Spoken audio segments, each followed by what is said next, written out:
Teman-temanku,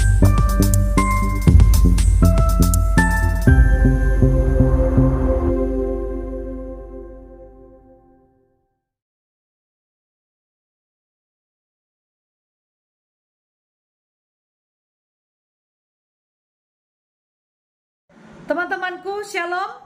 Puji Tuhan, hari ini kita akan menyaksikan sebuah kesaksian dari seorang bapak, yaitu Bapak Maulana Agung dari Semarang. Bagaimana Bapak Maulana akhirnya percaya kepada Tuhan setelah dia berjumpa dengan Nabi Isa. Seperti apa kisah lengkapnya? Mari saksikan video ini dari awal hingga akhir. Semoga memberikan pencerahan ya. Saya akan sapa untuk teman-teman, untuk saudara-saudara saya ya, yang ada di Jawa, khususnya ada di Semarang, yang ada di Jogja, yang ada di Boja ya. Untuk mama papa saya yang ada di Boja juga saya akan sapa, dan untuk teman-teman saya ya yang ada di Semarang ya, di Merewo-rewo Semarang. Assalamualaikum warahmatullahi wabarakatuh dan salam sejahtera buat kita semuanya. Saya mendengar dari cerita ayah saya bahwa kenapa nama saya Maulana, karena pada bulan November tahun 1986 waktu itu saya dilahirkan, dan waktu itu sudah mendekati Maulud Nabi, ya Maulud Nabi Muhammad ya, dan dari situlah nama saya menjadi Maulana ya. Dan Maulana Agung itu kalau dibilang itu nama cowok orang Jawa ya, makanya Maulana Agung Murdito. Itu nama dari Mur itu mamah saya ya, dan Di itu ayah saya, dan To itu memang orang Jawa, jadi namanya Murdito. Waktu kecil saya mengikuti ayah dan ibu saya. Ayah saya bekerja sebagai pegawai negeri juga golongan 2, tapi dan ibu saya dia hanya ibu rumah tangga biasa. Dan saya ada 8 bersaudara dan nggak ada satu, dan saya anak nomor 5 ya. Jadi saya punya kakak nomor 1 perempuan, nomor 2 laki-laki, nomor 3 laki-laki, nomor 4 perempuan, dan nomor 5 saya, nomor 6 adik saya perempuan, dan nomor 7 adik saya perempuan. Sebenarnya ada 8, tapi yang pas adik saya persis yang sebelum perempuan itu sebenarnya ada laki-laki, tapi sudah almarhum, sudah meninggal waktu kecil ya, waktu kecil. Waktu saya masih kecil dulu, saya belum tahu apa-apa ya, karena saya masih kecil itu saya senang banget mendengarkan lagu-lagu Natal. Nah ini mungkin sudah menjadi sudah sering ya kita dengar ada orang-orang yang senang banget mendengarkan lagu-lagu Natal. Apalagi kalau lihat pohon Natal kayak gitu ya. Jadi kayak pohon Natal tuh saya rasanya tuh pengen pegang tapi takut, karena waktu itu ada teman saya bilang, jangan pegang pohon Natal, nanti kamu jadi haram loh, kayak gitu ya. Haram loh, megang pohon Natal itu haram, seperti itu. Nah di situ saya takut. Nah tapi waktu berjalannya waktu, saya waktu SD, saya mulai sekolah, kayak gitu ya. Jadi di situ saya dari kecil saya tidak pernah diajarin sama ayah saya untuk ngaji, ya, untuk mengaji, untuk alif, bata, dan pokoknya itu saya tidak tahu. Tapi saya lihat-lihat dan saya menjadi pusing di situ. Jadi saya tuh paling rajin ya, dulu tuh kalau kelas 2, saya mulai kelas 2, kelas 3 SD, itu saya rajin banget berpuasa. Ya rajin banget berpuasa, dan di situ saya rajin juga. Kadang kan dulu kan kalau masih sekolah kayak gitu kan ada kegiatan di sekolah yang kegiatan puasa ya, jadi kayak kegiatan bulan Ramadan seperti itu, saya harus tarawih bersama, saya harus gitu. Nah, tapi saat waktu membaca Al-Qur'an, wah di situ saya nangis. Saya nangis, "Ya Allah, saya nggak bisa baca, ya Allah, ya Allah, saya nggak bisa baca." Saya selalu bilang, "Ya Allah, ya Allah, ya Allah, ya Allah, saya nggak bisa baca, ya Allah, tolong saya, ya Allah." Saya bilang seperti itu. Nah, di situ sampai berjalannya waktu, tapi saya tetap lakukan tetap sholat Jumat, tetap pokoknya saya mengikuti sama teman-teman saya juga. Ya saya ajak teman-teman saya mengingatkan teman-teman, "Yuk sholat yuk, yuk sholat yuk, yuk seperti ini yuk." Nah, jadi kadang itu emang benar-benar itu berapi-api lah waktu itu kalau bahasanya sekarang kita ini berapi-api. Dan di situ mulai kelas 4, kelas 5, nah itu sudah mau mendekati ujian SD. Di situ kan kalau dulu saya harus syarat kelulusan di agama Islam harus membaca Al-Qur'an. Wudhu oke, ya wudhu sama baca surat-suratnya oke semuanya. Sampai sholat pun ya itu oke. Sampai apa, ada, kita ngucapin 2 kalimat syahadat pun oke ya waktu itu. Nah, waktu baca Al-Qur'an di situ saya tidak bisa, karena tulisan Arab itu dan saya itu wah sedih, saya sedih. Sampai saya itu dimarahin sama guru agama Islam saya. Saya dimarahin habis-habisan. Sampai ya dengan bahasa Jawa seperti ini ya, "Kowe iki goblok ya, apa kowe iki mek dadi pengikute ae sing dipantek." Nah, artinya apa? "Kamu tuh bodoh ya? Apa kamu mau menjadi pengikutnya yang disalib?" Nah, aku dulu nggak tahu dipantek itu apa, tapi ternyata pantek itu artinya disalib. Nah, di situ, wah ternyata saya langsung itu, saya tanya-tanya, "Dipantek itu apa? Dipantek itu apa?" Akhirnya saya cerita ini sama ada teman saya yang Kristen, teman saya Kristen, aku tanya, "Di pantai itu apa?" "Di pantai itu disalib." "Itu kan Tuhanku yang disalib." Langsung, "Hah?" Langsung saya bilang, "Emang kalau jadi orang Kristen harus disalib? Harus dipantek?" "Ya enggak lah, buktinya aku nggak dipantek," kayak gitu ya. Jadi teman saya waktu itu kita, pembicaraan waktu kecil, jadi seperti itu. Nah, di situ saya akhirnya diusir, saya nggak menyelesaikan karena saya tidak bisa baca Al-Qur'an, ya. Saya diusir sama guru saya. Nah, akhirnya ya udah, saya cuma nangis waktu itu, saya nangis dan wah itu ayah saya marah, kayak gitu. Ayah saya tuh marahnya bukan marah sama itu, tapi marahnya sama saya. Wah, saya dihajar habis-habisan sama ayah saya. Tapi di sini, saya semakin itu ya, semakin, saya orangnya kalau sudah apa ya, saya nggak mengerti, tapi kalau dipaksa, saya semakin nggak mengerti, seperti itu ya. Saya semakin nggak mengerti. Meskipun saya takut, saya berusaha untuk mengerti, tapi saya tetap tidak bisa mengerti. Nah, di situ saya mulai, apa ya, nah di situ saya udah mulai kelas 6 itu, kelas 6 SD sudah menginjak SMP, itu, akhirnya saya ikut kakak saya, karena saya melihat di keluarga saya, kakak yang nomor satu ini muslim, kakak nomor 2 muslim, kakak nomor 3 saya ya Katolik, kakak nomor 4 ini Kristen. Nah, nomor 5 saya. Nah, waktu itu saya ikut kakak yang nomor 4 itu. Saya ikut kakak yang nomor 4 itu dan saya melihat kehidupannya ya waktu itu kehidupannya sebagai orang Kristen, orang yang mengenal Isa Al-Masih. Kenapa orangnya damai banget ya? Kenapa aku berada di keluarga ini tuh kayaknya damai banget ya, terus mereka itu kadang berdoanya itu nggak kayak berdoa pakai bahasa Arab kayak gitu ya, berdoanya bahasa Indonesia kayak gitu ya, kontekstual kayak gitu ya, kalau bahasa bahasa sekarang yang saya tahu tuh kontekstual kayak gitu ya. Jadi bahasanya itu kayak nggak bahasa Alkitabiah nggak juga kayak gitu ya, kayak bahasa Kristen-Kristen nggak ya, pasti ya yang saya dengar di dalam nama Tuhan Yesus. Nah di situ saya kaget, kok di dalam nama Tuhan Yesus? Tuhan Yesus tuh siapa? Nah, waktu itu baru dijelasin sama Kakak, karena waktu itu saya sempat ikut kakak saya ya. Jadi dari kelas 6 saya lulus saya waktu itu dihitungan lulus karena hanya nilai agama saya yang rendah, tapi tetap saya dihitungkan lulus. Dan waktu itu saya sempat berada sama kakak saya, ikut kakak saya dan di situ, nah di situlah saya titik temu, saya menemukan, eee, kasih Isa, kasih Kristus itu ada di keluarga kakak saya. Ya, kakak saya yang nomor 4 dan saya mendengarkan cerita kesaksiannya dari kakak saya.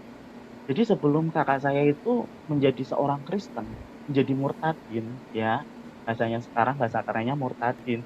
Jadi dulu itu ternyata kakak saya itu juga punya pengalaman, dia ini cerita, "Wah, kalau kamu jadi Kristen, kamu hati-hati, jangan sampai ketahuan ayah," kayak gitu. Karena pengalaman saya dulu waktu saya mau jadi Kristen, kakak itu Ap ayah ayah tahu saya ke gereja. Ayah tahu saya itu ikut doa-doa ke gereja. Nah, di situ saya diusir sama ayah saya. Saya dibilang, "Kalau kamu mau makan, minta sama Yesusmu, jangan minta sama ayahmu. Ini bukan ayahmu lagi." Dia bilang seperti itu. Wah, sampai akhirnya saya semakin tegang dong ya, saya semakin tegang karena waktu itu saya masih kecil dan saya waktu itu antara saya mau tetap pengen masuk ke Kristen atau enggak ya, kalau Akhirnya kakak saya kasih peneguhan, "Ya udah kalau kamu itu, kamu berdoa sama Isa Al-Masih dulu," kayak gitu ya. Jadi waktu saya berdoa ini ceritanya, waktu saya berdoa ya teman-teman semuanya yang ada di channel ini ya, waktu saya berdoa, saya saya berdoanya gini, "Ya Tuhan, Tuhannya orang Kristen boleh nggak saya menjadi pengikut-Mu?" Dan waktu itu saya cuma berdoa polos seperti itu, dan ketika saya berdoa polos seperti itu, tiba-tiba kan waktu itu saya tidur kan karena itu udah menjelang malam dan di situ saya tiba-tiba mimpi. Mimpi itu saya melihat muka bercahaya, rambutnya itu panjang, terus tuh pakai jubah, terus pakai tongkat. Di situ tuh saya melihat cahayanya itu damai sejahtera banget kayak gitu. Dan di situ tuh ngatung kayak tongkat gini, tongke kayak gini, apa, diacungkan kayak gitu tongkatnya. Dia bilang, "Ikutlah aku." Terus saya pegang itu tuh, terus saya tuh kayak terbang kayak gitu dan saya langsung terbangun. Terus paginya saya cerita sama kakak saya bilang, Mbak, kenapa? Kok tadi malam saya mimpi ya? Mimpi apa?" "Ya, tadi malam tuh saya mimpi ketemu itu loh, rambutnya panjang, terus mukanya itu bercahaya, terus pakai jubah, terus dia tuh pakai tongkat, tongkatnya tuh ditongke, kasih ke saya, terus saya pegangan tongkat itu terus saya bawa naik, kayak gitu." Nah, di situ kakak saya langsung merinding, kakak saya nangis. "Wah, berarti bener kamu ketemu Mbak Isa, Isa Al-Masih, kamu bertemu sama Tuhan." Wis, kayak gitu. Akhirnya terus saya tanya, "Loh Mbak, lek jadi orang Kristen itu syaratnya piye toh? Syaratnya bagaimana tuh kalau jadi orang Kristen?" Nah, akhirnya kakak saya, "Udah, kalau kamu sudah baik itu kan kamu sudah berdoa, kamu udah berdoa sama Isa Al-Masih. Ya udah, pasti nanti ada jalan keluar. Isa Al-Masih kasih jalan keluar." Nah, waktu itu pas hari pertama saya datang ke gereja. Ya, teman-teman semua, hari pertama saya datang ke gereja, di situ saya diajak kakak saya duduk paling belakang. Saya ingat banget saya duduk paling belakang. Saya duduk paling belakang. Nah, di situ waktu itu kakak saya duduk di dekat saya. Dan waktu itu kan tiba-tiba itu ada pendeta itu di mimbar dia bilang, "Saya mau mendoakan siapa yang mau menerima Yesus sebagai Tuhan dan Juru Selamat." Gitu. Terus saya tuh disuruh angkat tangan sama kakak saya, tapi saya tuh malu-malu. Kayak gitu, akhirnya saya angkat tangan, tapi karena waktu itu kan banyak orang, jadi kan kayak apa ya, ramai banget kayak gitu. Akhirnya kakak saya bilang, "Udahlah di sini aja, yang penting Tuhan nanti hadir di sini." Bener, waktu itu kan saya angkat tangan kayak gitu, tiba-tiba itu tuh kayak gemeter kayak gitu ya. Tangan tangan saya tuh gemetar, terus tuh badan dari ujung apa ya, ujung kepala saya sampai ujung kaki itu tuh kayak ada daya tegangan tuh tinggi banget tuh kayak kayak nyetrum kayak gitu loh. Tapi kok saya tuh orang kalau kesetrum itu kan pasti sakit, tapi enggak, itu tuh kesetrumnya tuh kayak langsung hatiku tuh kayak damai, kayak aku tuh kayak ada sesuatu yang baru yang ditaruh di dalam hati saya. Dan di situ saya akhirnya nangis, di situ saya nangis, saya ingat lagunya, "Ku telah mati dan tinggalkan cara hidupku yang lama." Nah di situ itu lagunya lagu itu, wah di situ saya merasakan emang benar-benar itu tuh Isa Al-Masih tuh lawat saya. Tuhan Yesus tuh lawat saya di situ. Dan di situ akhirnya saya pulang nih ke gereja. Saya cuma diem aja. Kayak tuh saya ngerasain sesuatu yang beda. Ya saya ngerasain kayak tenang, kayak damai, pikirannya nggak kemerungsung atau pikirannya nggak kacau. Dulu tuh saya masih kecil, tapi pikirannya kacau ya karena saya itu juga apa ya, maksudnya waktu itu pikiran yang menjadi pikiran kacau itu karena saya itu kok nilai agama Islam saya itu kok rendah kayak gitu ya. Nah di situ tuh saya orangnya berpikir banget seperti itu. Nah di situ ketika saya sudah pulang dan waktu itu berjalannya waktu, saya pulang ke Semarang tuh, pulang ke Semarang dan waktu itu saya menyatakan bahwa diriku ini udah Kristen kayak gitu ya, udah Kristen, tapi belum dibaptis gitu. Nah waktu itu akhirnya, saya daftar sekolah, saya nggak jadi daftar sekolah di kakak saya, SMP di kakak saya, akhirnya saya daftar SMP di Semarang ya, di Semarang, di SMP ya, pokoknya di SMP di Semarang, dan di situ akhirnya saya diterima di situ, diterima di SMP situ. Nah, saya setiap Sabtu itu saya pulang karena antara Semarang mau ke Boja itu ya waktu dulu tuh lumayan deket ya, lumayan deket. Jadi kalau naik bis aja saya ingat dulu cuman 500 perak kayak gitu ya. Jadi, saya kalau hari Sabtu gitu saya datang ke rumah kakak saya terus saya diajak, minggunya itu diajak sekolah minggu. Ya diajak sekolah minggu, saya diajarin nyanyi, pokoknya diajarin itu sampai akhirnya lama-kelamaan saya menjadi betah dan waktu itu ada baptisan ya, ada baptisan yang pertama dan dari situ saya sama keponakan saya, anak kakak saya itu yang cowok, itu kita sama-sama dibaptis dan waktu itu yang mencarikan nama baptis saya, itu adalah kakak saya dan itu emang benar-benar dengan doa. Ya, ketika kakak saya berdoa, jadi dia itu nggak bisa tidur karena besok dibaptis, tapi belum kan kalau dari gereja-gereja itu kan pasti harus ada nama baptis gitu. Dia sampai berdoa, sampai bergumul nama baptisnya apa ya, nama baptisnya apa ya. Tiba-tiba dia dikasih sama Tuhan, adikmu itu dikasih nama baptis Kaleb, kalau anakmu dikasih nama baptis Yosua, jadi Yosua dan Kaleb yang mengintai yang ada berat yang bisa memasuki tanah Kanaan. Nah, di situ kakak saya dapat, akhirnya saya dibaptis Kaleb, ya, dibaptis Kaleb dan adik saya dibaptis Yosua dan besoknya itu saya waktu mau baptis tuh saya udah deg-degan banget, udah rasanya itu udah keringat dingin, karena udah keringat dingin, udah perutnya mules ya pokoknya macam-macam deh itu. Udah di situ, itu ayah saya nggak tahu ya, ayah saya sama sekali nggak tahu. Pokoknya tahunya saya datang ke rumah kakak saya itu cuma liburan hari Sabtu Minggu. Minggu sore saya harus pulang ke Semarang lagi. Nah, di situ ternyata lama-kelamaan saya dibaptis ya, saya dibaptis di situ. Saya sempat jadi waktu itu saya diikutkan katekisasi waktu itu ya, jadi belajar tentang baptisan, belajar tentang sesudah baptis itu apa yang dialami, kayak gini gini gini. Saya mengikuti dan waktu itu sudah dibaptis, ketika saya sudah dibaptis dan saya cuma bilang, "Kok nggak ada rasanya apa-apa ya?" Kayak gitu ya. Rasanya tuh biasa aja. Tapi yang saya rasakan itu waktu pertama kali ya, waktu pertama kali saya itu menerima Yesus sebagai Tuhan dan Juru Selamat itu saya ngerasain sesuatu sampai nyetrum. Tapi waktu dibaptis itu kayaknya nggak ngerasain apa-apa. Ya kayak biasa aja, tapi di situ, tiba-tiba itu ada yang ngomong ya, saya nggak tahu siapa yang ngomong tiba-tiba, ngomongnya tuh seperti ini, "Berarti kamu siap menghadapi tantangan ya?" Kayak gitu. Akhirnya saya bilang seperti ini, "Loh maksudnya apa ya siap menghadapi tantangan?" Saya tanya sama kakak saya, "Kok ada yang ngomong ya? Kok katanya siap menghadapi tantangan itu maksudnya apa ya, Mbak?" Akhirnya kakak saya bilang, "Iya kalau sesudah baptis itu pasti tantangannya itu ya agak besar," kayak gitu ya, "agak besar ya sesuai dengan porsimu lah, porsi porsi kehidupanmu bagaimana." Nah bener ya, ternyata tantangan yang saya hadapi teman-teman, ya yang ada di channel ini, tantangan yang saya hadapi yaitu di sekolah saya. Dan di sekolah saya waktu itu di SMP, saya tiba-tiba itu saya bilang saya memberanikan diri bilang sama kepala sekolah saya, bilang sama guru agama Islam saya, ya waktu kelas 1 SMP itu saya.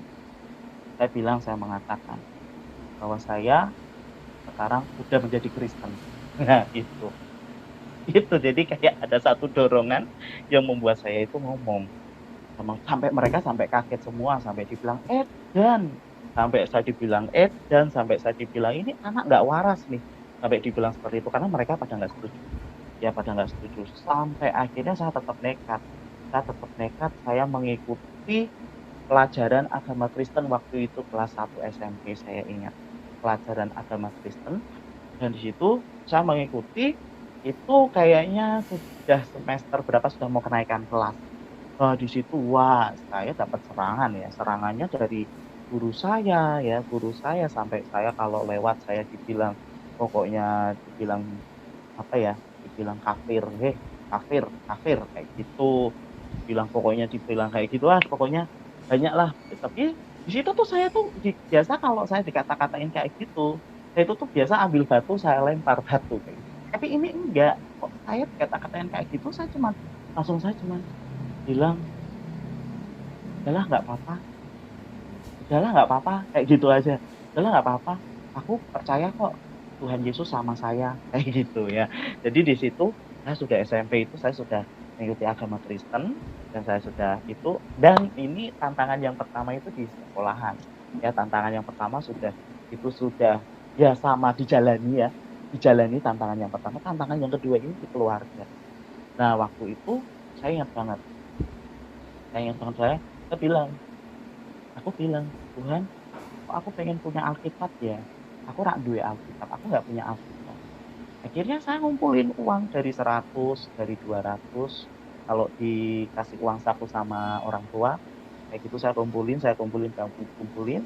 Saya melihat itu waktu di jalan-jalan di Gramedia, waktu itu tahun berapa saya lupa, waktu itu saya ingat, itu saya sudah kelas 2 SMP, dan di situ saya melihat ada Alkitab harganya 29.500, Alkitab kecil ya, Alkitab kecil. Nah, di situ dan Alkitabnya sekarang masih ada.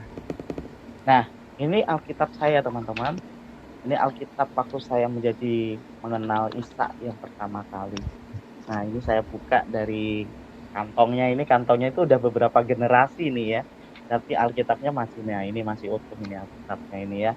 Ini Alkitab yang dulu saya beli harganya 29.500. Ini Alkitabnya ya. Ini udah modelnya udah kayak gini, ini udah berapa tahun, sejak saya kelas 2 SMP nih ya, sejak kelas saya 2 SMP ya. Nih banyak pembatas-pembatasnya.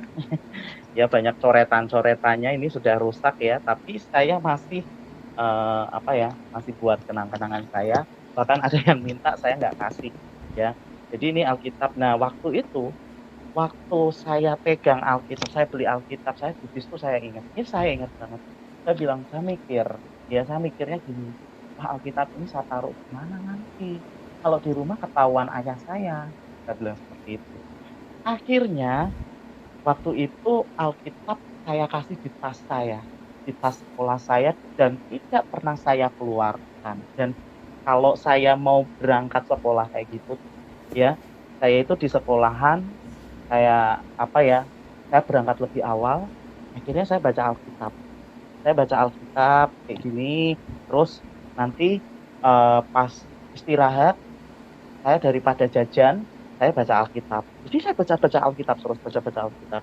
Sampai akhirnya saya, diajak teman, jadi tetangga di rumah saya itu dia orang Kristen, dia itu udah tahu kalau saya itu orang Kristen, kayak saya itu kayak baru bertobat baru kayak gitu. Dia dia tanya, kan dulu nama saya Maulana tapi panggilnya Maulana, Maulana," kayak gitu. "Apa?" "Oh, aku lihat kamu di itu toh, di apa, di gereja di daerah Kedungmundu," kayak gitu. Karena waktu itu saya sempat ke gereja, namanya GPDI ya. Di GPDI waktu itu saya sempat gereja kayak gereja jalan-jalan, saya sempat di situ ternyata dia lihat. Langsung, "Emang kamu Kristen ya?" Langsung, "Wah, ini bisa bahaya ini, nanti bisa dilapor ke ayah saya udah takut nih." Akhirnya saya bisik-bisik, aku ngobrol sama dia, namanya Yosep ya, dan orangnya sekarang saya masih jadi teman juga ya, gitu. Saya ngobrol sama dia, "Iya, saya baru saya baru itu kok kelas 1 SMP, saya baru mengenal Tuhan Yesus." Itu kan saya cerita sama dia, akhirnya saya jadi bergaul sama dia, saya jadi akrab sama dia, bahkan saya sahabatan sama dia. Dan saya ingat, "Oh iya, saya punya Alkitab nih, Alkitabnya aku titipkan ke dia aja deh." Akhirnya Alkitab ini saya titipkan ke Yosep itu, "Sep, aku bisa nggak titip Alkitab ini? Kamu tahu toh kalau ayah saya kan masih muslim, ayah saya masih Islam, dan nanti kalau ketahuan ini kan nanti kalau dibakar kan sayang. Kan ini kan aku hasil ngumpulkan uang sampai berapa itu tuh saya nggak jajan." Akhirnya Yosep kasihan kan temenku itu, oh ya udah akhirnya Alkitab ini ada di rumahnya. Jadi kalau aku diajak itu biasanya kan waktu itu sudah ngikutin acara-acara youth gitu kan, karena gerejanya dia ternyata tuh beda blok sama rumah kita, tapi bloknya agak jauh kayak gitu. Nah, jadi kita di blok CC, gereja kita di blok R kayak gitu ya. Jadi akhirnya, kalau pas hari Sabtu kayak gitu kan, Sabtu diajak sama si temenku ini namanya Yosep nih, sahabatku ini namanya Yosep, dia bilang, "Wah, ayo Lura," kayak gitu, "ikut nggak?" "Mana?" "Ke gereja." "Ngapain?" "Udah acara," langsung. Terus aku bilangin mbak ayahku piye, ya udah kamu bilang aja tuh mau main ke rumah temen. Akhirnya saya bilang, saya udah mandi cepet-cepet, saya pakai celana panjang, terus untung ayah saya tuh nggak curiga, terus dia itu bilang, lo mau kemana? Ape nendi kayak gitu ya, mau kemana? Mau ke rumah temen, ya wis sono, hati-hati ya, malah dikasih duit kayak gitu kan, malah dikasih duit sama ayah saya. Nah di situ akhirnya, eee, itu yang pertama kali saya datang ke gereja bersama sahabat saya itu, saya diajari, wah ternyata saya merasakan nyaman juga di situ, karena ada sama orang-orang yang seiman kan, maksudnya orang-orang Kristen di situ. Nah di situ akhirnya saya banyak teman di situ, banyak teman saya rajin sampai saya itu setiap doa malam saya ikut. Jadi hari Selasa, hari Rabu, aku ingat banget hari Selasa, hari Rabu, hari Sabtu, hari Minggu, ya. Jadi saya tuh rajin banget di situ. Kadang sahabat saya nggak berangkat, saya berangkat sendiri, saya jalan kaki, kayak gitu kan. Wah di situ saya mulai, apa ya, mulai bertumbuh, tapi saya menjadi orang Kristen yang tersembunyi. Jadi ketika saya pulang dari gereja, yang setahu ayah saya pulang dari rumah teman saya, kayak gitu.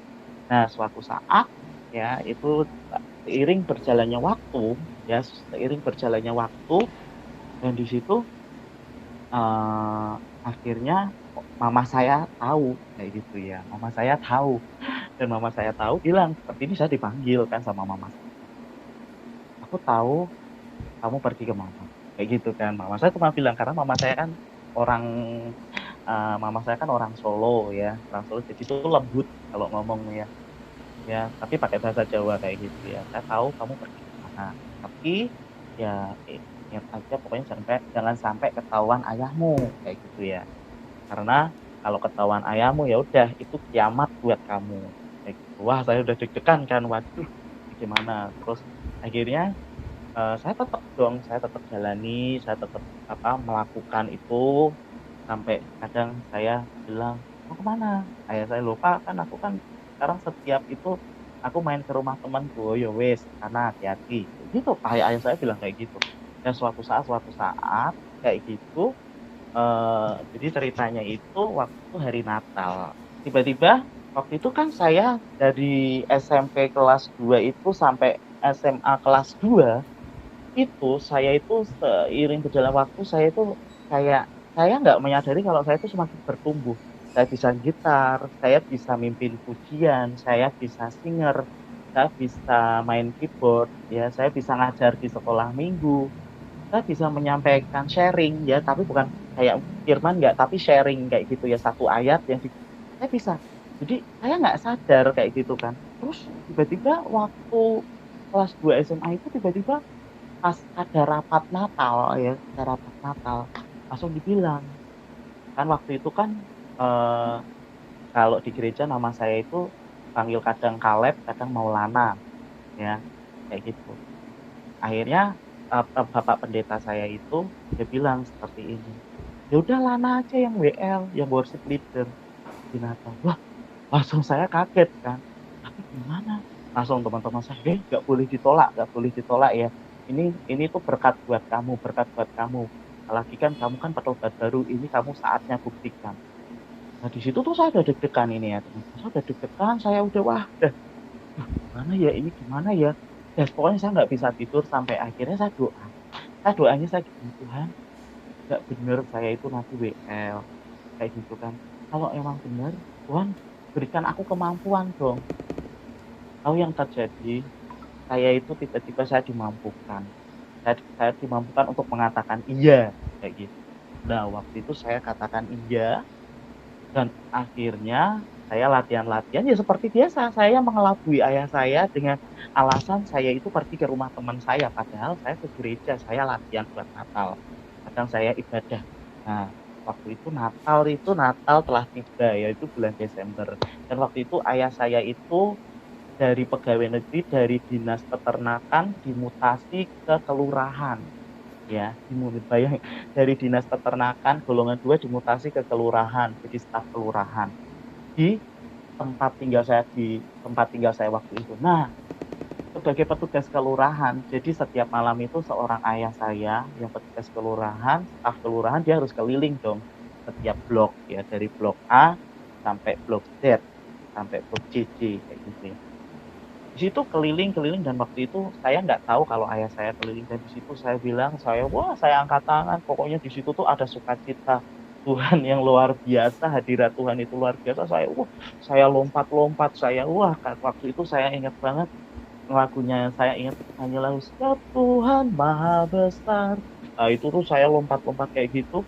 Wah, dan ternyata ternyata itu saya nggak tahu, ternyata ayah saya itu lihat dari jauh gitu.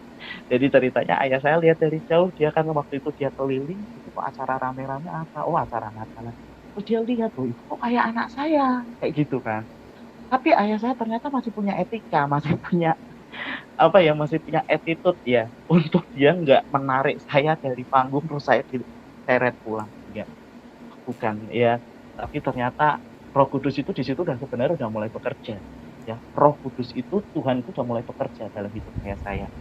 Saya tapi sudah, apa ya, udah kayak udah dongkol, udah gondok, udah apa, kayak gitu ya. Kayak orang Jawa bilang gondok ya, udah dongkol. Kayak mungkin dia bilang dalam hati ayah saya, mungkin dia bilang seperti ini, "Wah, selama ini berarti saya dibohongin," kayak gitu ya.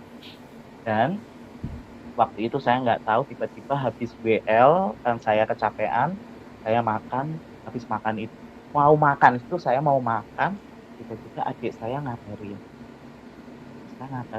dia bilang, "Mas Mas, kenapa?" Guys, kayak gitu, artinya tuh, hati-hati ya kamu," kayak gitu. "Loh, kenapa?" "Iya, hati-hati loh. Bapak udah lihat semuanya. Tadi kamu tuh nyanyi di sini, Bapak udah lihat." Wah, saya langsung nggak bisa makan. Nah, saudara-saudara semua, saya nggak bisa makan, tulang saya itu langsung kayak, aduh, kayak saya tuh kayak lemes, rasanya itu kayak, udah mendingan saya mati aja deh, ya daripada saya mati dibunuh ayah saya. Wah, saya tuh deg-degan banget. Saya deg-degan banget, waduh ini gimana ini.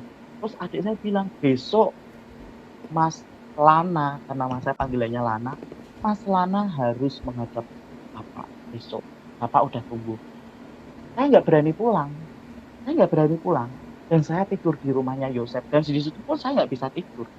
Saya cuma berdoa, "Tuhan, gimana ini Tuhan? Tuhan di mana?" Saya tuh kayak rasa mau pergi, saya rasa mau itu, tapi begitu, udah menjelang pagi kayak gitu saya nggak bisa tidur, Roh Kudus tuh kasih kekuatan, teman-teman. Isa Al-Masih itu hanya orang Kristen itu kasih kekuatan saya, ya, kasih kekuatan saya. Aku bilang cuma seperti ini, tiba-tiba dikasih di, Filipi 2 ayat 10, maaf ya sebentar saya itu kan ya. Jadi saya, eee, ada satu ayat itu yang sampai sekarang itu terngiang-ngiang. Nah, bunyinya seperti ini, "Karena bagiku hidup adalah Kristus dan mati adalah keuntungan." Bayangin saya mendapat ayat seperti itu. Saya bilang, "Karena bagiku hidup adalah Kristus dan mati adalah keuntungan." Berarti kalau saya masih hidup, berarti saya untuk Kristus dong. Berarti kalau saya mati, berarti saya itu beruntung. Wah, yang matinya ini kan yang saya membuat saya tambah deg-degan ya. Nah, di situ saya langsung, apa ya, saya langsung, tapi saya percaya Roh Kudus kasih kekuatan saya. Wah, di situ kan saya sudah bahasa roh ya, di situ kan saya sudah dibaptis Roh Kudus juga. Saya bahasa roh, karena saya pernah dikasih tahu sama Bapak Pendeta saya, dia bilang bahwa bahasa roh itu yang membangkitkan kekuatan kamu, kayak gitu. Saya bahasa roh tuh. Dan waktu itu saya datang ke rumah, dan ayah saya itu udah nunggu, di depan itu ada asbak ya, mungkin teman-teman tahu asbak itu yang tempat untuk apa itu, abu rokok itu, karena ayah saya itu perokok juga. Itu asbak tuh besar banget, dan di situ tuh asbaknya itu dari beling, dari kaca. Nah, itu tuh saya berpikirannya gini, "Wah, bisa ini asbak ini dilempar ke kepala saya." Karena kan ayah saya pernah bilang, "Kalau ada satu aja anak saya yang keluar yang menjadi pengikut Yesus, ya intinya mau dibunuh," kayak gitu ya. Dia nggak akan memandang, dia hukum pun akan dijalani. Wah, di situ saya udah deg-degan loh. Saya udah deg-degan, saya udah wah, dan di situ saya cuma berdoa, Roh Kudus mampukan saya. Roh Kudus mampukan saya. Saya pegang Filipi 1 ayat 21 tadi, karena bagiku hidup adalah Kristus dan mati adalah keuntungan. Saya bahasa roh terus, bahasa roh terus. Dan tiba-tiba yang terjadi apa? Yang terjadi apa? Teman-teman, waktu itu saya didudukkan, nah kamu duduk situ, apa duduk sini? Apa sama matanya merah.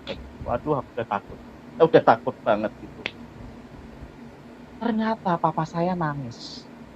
Papa saya nangis seperti ini. Cuma bilang seperti ini. Kok kamu nggak ngomong kalau selama ini kamu itu menjadi pengikutnya Nabi Isa alaihissalam? Kok kamu nggak ngomong kalau selama ini kamu itu menjadi muridnya Isa Al-Masih atau Tuhan Yesus Kristus? Ayah saya bilang seperti itu. Kalau kamu ngomong, kamu nggak bohong, kamu ngomong apa adanya, pasti saya akan kasih izin kamu. Wah, saya langsung, saya langsung saya pegang dada, saya langsung deg tuh kayak saya sudah merasa plong kayak gitu kan. Terus ayah saya bilang, ya sekarang kalau kamu menjadi pengikut Isa Al-Masih, kalau kamu mau menjadi pengikut Tuhan Yesus Kristus, ya kamu ditekuni sungguh-sungguh, kamu didalami sungguh-sungguh, didalami sungguh-sungguh, benar-benar kamu didalami. Itu pesan ayah saya, dan ayah saya nangis. Dan waktu itu ayah saya peluk saya. Ayah saya peluk saya dan saya nangis. Dan ayah kita sama-sama nangis. Dan ternyata pemutar balik keadaan, teman-teman ya. Ternyata Roh Kudus tuh, ya ini loh keren banget itu. Roh Kudus tuh keren banget. Yang saya pikir saya akan mati dan saya dapat ayatnya itu tuh ternyata saya juga kayak di prank juga ya. Kayak di prank juga sama ayat ini. Wah saya akan mati, wah saya akan mati. Tapi ternyata enggak. Ternyata cara kerja Roh Kudus tuh tertata rapi. Dan memang benar. Dan di situ ayah saya akhirnya eh, mengizinkan saya, dan saat itu saya itu kayak yang saya katakan tadi sama Pak Kastim, bahwa saya itu kayak berenang di lautan lepas, di lautan luas sekali ya. Nah di situ wah sampai goyang ya, sampai itu. Dan di situ tuh saya merasa lega, saya merasa plong di situ. Dan saya akhirnya bisa melayani Tuhan itu tuh kayak setiap minggu, setiap itu saya rajin. Dan di situ ayah saya melihat. Dan waktu itu eh saya sempat sakit nih teman-teman. Sempat sakit, sempat sakit, dan waktu itu saya didoakan sama teman-teman gereja datang ke rumah. Teman-teman gereja datang ke rumah dan saya didoakan sama teman-teman gereja. Dan di situ tuh saya udah mulai takut lagi. Kayak takutnya gini, kan ayah saya bilang, ya kalau kamu memang jadi Kristen ya nggak apa, tapi jangan terlalu mencolok kayak gitu ya. Jangan terlalu kelihatan banget. Maksudnya kalau kamu memang Kristen ya Kristen. Yang benar-benar kamu menyatakan kamu Kristen, kamu murid Kristus itu ketika kamu itu memang benar-benar kamu tuh diam, tapi itu kamu melayani Tuhan Yesus Kristus. Ayah saya bilang seperti itu. Dan waktu itu saya ditegur kan sama ayah saya, karena waktu itu mereka kan datang ke rumah terus didoakan. Dan waktu itu kan cara doanya kan sampai nyanyi-nyanyi, sampai teriak-teriak kayak gitu. Nah di situ ternyata tetangga-tetangga saya, kan ayah saya nggak enak sama tetangga-tetangga saya. Nah waktu itu saya sudah sembuh, ternyata ayah saya sakit. Ayah saya tuh sakitnya gini, lucu sekali. Jadi cerita ayah saya sakit itu, jadi tuh dia itu kayak mulutnya kemasukan nyamuk, terus dia nggak bisa ngomong. Sampai beberapa hari itu tuh kurus. Sampai ayah saya tuh nggak bisa ngomong, kita tuh sampai sempat bingung. Wah ini gimana ya, ini gimana ya. Saya sampai sempat bingung. Dan akhirnya kakak saya yang nomor 4 itu, yang Kristen, yang saya pernah pernah maksudnya pernah dibawa ke gereja sama dia, dan di situ tuh mereka datang. Nah kakak ipar saya itu kan bukan pendeta ya, kakak ipar saya sama kakak saya bilang, Pak, Bapak kalau saya doakan dalam nama Isa Al-Masih mau nggak? Kayak gitu kan. Terus akhirnya ayah saya kan mungkin karena dia udah ngerasain kesakitan ya, akhirnya ayah saya mau. kayak gitu kan, mau didoakan sama kakak ipar saya yang cowok itu, sama kakak saya yang cewek, dan saya ikut berdoa. Dan yang terjadi apa, mukjizat terjadi teman-teman. Tiba-tiba ayah saya bisa berbicara, bayangin. Itu, wah itu sesuatu yang wow ya, sesuatu yang apa ya, wah emang bener ya, ini mukjizat Tuhan itu sudah mulai terjadi di dalam keluarga saya. Dan di situ ayah saya bisa ngomong, bisa berbicara. Nah, sudah kan ayah saya sudah sembuh, dan saya semakin mantap itu, saya semakin melayani Tuhan itu semakin, wah pokoknya luar biasa. Dan di situ tiba-tiba saya diingatkan, saya percaya ini Roh Kudus. Masa kamu aja yang bisa memasuki kerajaan surga, sedangkan orang tuamu belum masuk ke dalam kerajaan surga. Tiba-tiba saya tantang Tuhannya orang Kristen. Saya bilang, Tuhan, kalau memang benar ya, saya berdoa dan berpuasa dalam waktu 3 bulan ini, dan itu saya sudah kelas 3 SMA, ya, kelas 3 SMA. Dalam waktu 3 bulan ini, saya berdoa puasa dan ayah, ibu, dan adik-adik saya, mereka mengenal Engkau dan menerima Engkau sebagai Tuhan dan Juru Selamat. Saya akan menjadi hamba-Mu, saya akan menjadi murid-Mu, saya akan menjadi hamba-Mu untuk melayani Engkau lebih lagi. Yang artinya saya menjadi pendeta. Yang terjadi apa? Saya berdoa puasa, tiba-tiba ini tantangan yang itu, ya, betul. Tantangannya itu jadi saya ternyata nggak lulus, ya, nggak lulus di SMA. Bayangin itu. Wah, rasanya tuh udah campur aduk ya, wah kok saya nggak lulus ya? Kok saya nggak lulus ya? Saya tuh sampai stres sendiri, sampai akhirnya saya waktu itu hari Minggu tuh dijadwal WL, dijadwal worship leader. Saya bilang seperti ini, berat hati saya melayani Tuhan, aku nggak lulus, percuma. Saya bilang seperti itu. Terus saya tuh sebenarnya saya sudah nggak mau. Tapi di situ ternyata tuh Tuhan itu kayak, kamu masuk kamar, kamu tutup pintu, kamu berdoa, kamu berlutut. Udah aku ikutin. Saya ikutin, meskipun saya ada rasa gondok ya, rasa dongkol kayak. Terus saya berlutut dan di situ saya nangis. Di situ tuh kayak Tuhan tuh kasih damai sejahtera lebih lagi. Aku cuma mau mengingatkan kamu, menjadi pendeta ya, menjadi pendeta itu bukan masalah kamu tuh harus lulus di SMA. Kamu bisa aja kamu menjadi pendeta. Yang penting kamu ada sekolah Alkitab. Pasti sekolah Alkitab akan terima kamu apa adanya. Kalau kamu ngomong apa adanya. Di situ saya merasa damai sejahtera. Wah, di situ kan saya berdoa. Besoknya kan saya WL. Saya sudah pulih, saya sudah itu. Wah, saya WL, saya semangat. Waktu itu saya ingat perjamuan kudus. Saya ingat sekali, dan saya tidak ada skenario ya, dan saya tidak ada punya pemikiran bahwa karena waktu dengan saya tidak lulus itu saya menjadi lupa dalam waktu 3 bulan itu doa puasa. Saya sampai sempat bilang terserah orang tua saya mau kenal Yesus atau enggak, kayak gitu. Tapi yang terjadi apa? Waktu saya WL worship itu, tiba-tiba saya melihat ada rombongan datang ke gereja. Itu siapa? Ternyata ayah saya dan ibu saya, mama saya dan ayah saya dan kedua adik saya, mereka datang dan mereka di situ sama-sama mereka menerima Yesus sebagai Tuhan dan Juru Selamat. Waduh, di situ tuh saya hadiah yang luar biasa sekali, dan di situ tuh saya sampai lupa kalau saya itu nggak lulus, tapi waktu itu saya tetap bersukacita ya, karena melihat ayah saya dan keluarga saya itu mereka menerima Yesus sebagai Tuhan dan Juru Selamat. Yang sampai akhirnya saya lulus, saya masuk di sekolah Alkitab, saya daftar karena saya harus menepati dong nastar saya di hadapan Tuhan. Kalau mereka itu saya menjadi hamba Tuhan, dan akhirnya saya diterima. Bayangin, saya pakai ijazah paket A, saya diterima masuk di sekolah Alkitab. Ya, di sekolah Alkitab yang ada di Semarang. ya. Dan saya menjalani di sekolah Alkitab itu, saya tinggal di asrama, ya saya tinggal di asrama, saya praktek di Tasikmalaya, saya sampai praktek di Semarang juga, sampai yang terakhir kemarin saya praktek di Kalimantan, ya selama 5 sampai 6 tahun saya pengembalaan di sana. Saya menjadi wakil gembala di Kalimantan Barat.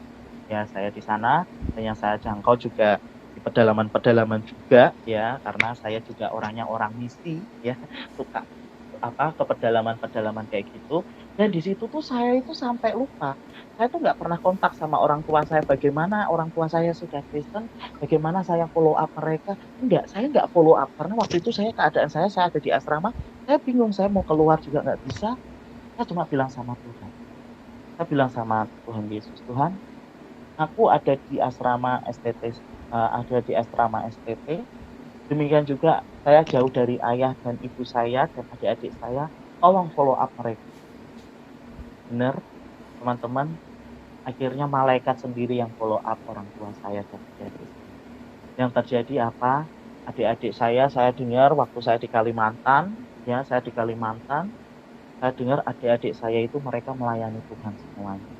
Ya, puji Tuhan mereka melayani Tuhan, dan ayah saya pun sama mama saya pun saya berpikir gini, wah saya di Kalimantan mereka pasti tidak kuat. Karena kehidupan mereka yang mereka pikir kehidupan orang Kristen itu kehidupannya enak ya, tidak ada penderitaan, tapi ternyata yang terjadi apa? Mereka nanti saya sih juga pengen nih maksudnya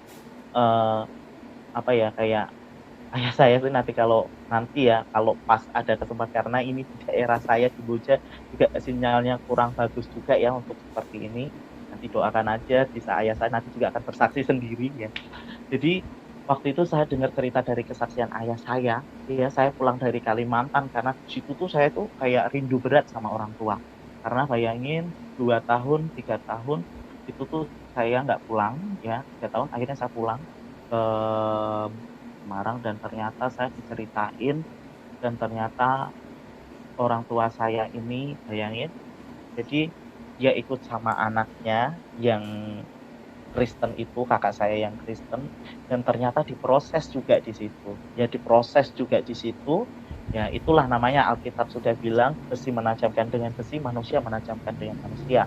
Ya itu, dan yang terjadi ternyata mereka diproses sampai mereka itu tidak boleh tidur di rumah. Akhirnya mereka itu kalau malam kayak gitu tuh tidurnya itu kayak di emperan kayak gitu, di ruang tamu tapi emperan, karena kalau di desa saya itu kan masih bukan ubin ya, jadi kayak tanah, jadi pakai terpal, tidur situ. Nanti kalau pagi itu udah diusir-usir, bangun bangun bangun bangun bangun bangun, kayak gitu. Sampai akhirnya ya pagi itu akhirnya ayah, ibu sama adik-adik saya itu akhirnya ya di luar di pojokan kayak gitu ya. Jadi ada kakak saya makan enak, ayah saya, orang tua saya itu nggak makan enak lah, pokoknya mereka itu makan apa adanya. Di situ tuh saya tuh sampai nangis.